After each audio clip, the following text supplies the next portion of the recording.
ഇതൊരു awareness video ആണ്. Maximum ആളുകൾക്ക് ഷെയർ ചെയ്യാൻ നോക്കുക. ഒട്ടും പ്രതീക്ഷിക്കാതെ ഇടിമിന്നലേറ്റ് 4 കുട്ടികൾ മരിച്ചു. ആ വാർത്തയുടെ താഴെ മുഴുവൻ മലയാളികൾ അവരുടെ ഞെട്ടലും വിഷമവും മാത്രം ഇരുന്ന് ഇങ്ങനെ കമന്റ് ഇട്ട് തീർത്തു.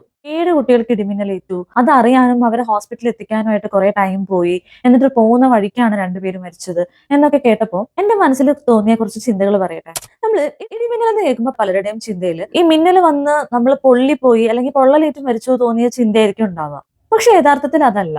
ആളുകൾ ഷോക്ക് കേൾക്കുമ്പോഴൊക്കെ എന്താ സംഭവിക്കുന്നത്? എന്റെയൊക്കെ ചെറുപ്പത്തിൽ നമ്മൾ ഫ്രണ്ട്സ് എന്ന സിനിമ കാണുമ്പോൾ അതില് നായിക ഷോക്കേറ്റ് വീഴുമ്പോൾ തമാശക്കാണെങ്കിൽ പോലും ജയറാം പോയിട്ട് നെഞ്ചത്ത് അമർത്തി CPR കൊടുക്കുന്നതും കൃത്രിമ ശ്വാസം കൊടുക്കുന്നതും ഒക്കെ കണ്ട് നമ്മൾ ചിരിച്ചിട്ടുണ്ട്.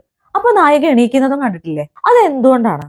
ഇലക്ട്രിക് ലൈനിലൊക്കെ ഷോക്കേറ്റ് തൂങ്ങിയ കാക്കയെയും മറ്റു ജന്തുക്കളെയൊക്കെ CPR കൊടുത്ത് രക്ഷിക്കുന്ന വീഡിയോസും നമ്മൾ കണ്ടിട്ടുണ്ടാവും അല്ലെ? ഇതൊക്കെ വെറുതെ കണ്ടു തള്ളാനുള്ളതാണോ?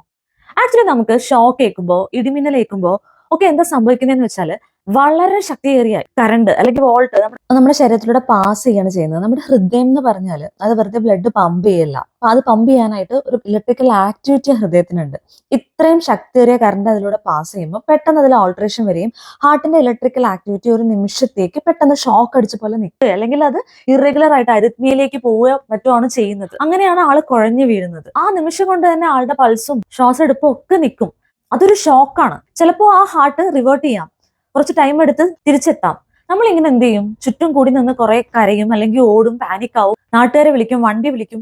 ടൈമാണ് പോകുന്നത്. നമ്മൾ മലയാളികൾ എത്രമാത്രം വിദ്യാസമ്പന്നരാണെന്ന് പറഞ്ഞാലും ഇങ്ങനത്തെ അവസരങ്ങളിൽ എങ്ങനെ ആക്ട് ചെയ്യണമെന്ന് മാത്രം അറിയുമെങ്കിൽ കൂടി ചെയ്യില്ല. ഹാർട്ട് നിന്നാൽ ഫുള്ള് ബ്ലഡ് പമ്പിങ് നിൽക്കുകയാണ്, മെയിൻലി ടു ദ ബ്രെയിൻ. ബ്രെയിനൊക്കെ ഒരു 6 മിനിറ്റിൽ കൂടുതൽ ഈ ഓക്സിജൻ സപ്ലൈ കിട്ടാതെ നിൽക്കാൻ പറ്റില്ല. നിങ്ങളൊരു വണ്ടി വിളിക്കാനോ അല്ലെങ്കിൽ പാനിക് ആയിട്ട് ഓടി നടക്കുന്ന ആ ടൈമെങ്കിലും ഇഫക്റ്റീവായിട്ട് യൂസ് ചെയ്താൽ ചിലപ്പോൾ ഒരു ജീവനെങ്കിലും തിരിച്ച് നമുക്ക് കൊണ്ടുവരാൻ പറ്റും.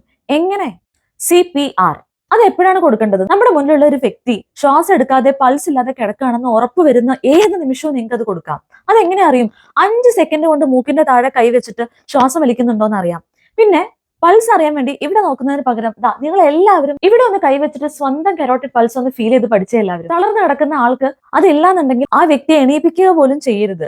നിങ്ങൾ മുട്ടുകുത്തി നിൽക്കുക, നിങ്ങളുടെ വെയിറ്റ് മുഴുവൻ ഈ 2 കൈയിലോട്ട് ആവാഹിച്ച് നെഞ്ചിന്റെ സെന്റർ പോർഷനിൽ കൈ വെക്കുക. നമ്മുടെ വെയിറ്റ് മുഴുവൻ അയാളുടെ മേലേക്ക് ഇട്ട് എൽബോ ലോക്ക് ചെയ്തുകൊണ്ട് ഫുൾ പ്രഷറിൽ CPR കൊടുക്കുക. ഒരു സെക്കൻഡിൽ 2 എണ്ണെങ്കിലും കിട്ടുന്ന രീതിയിൽ.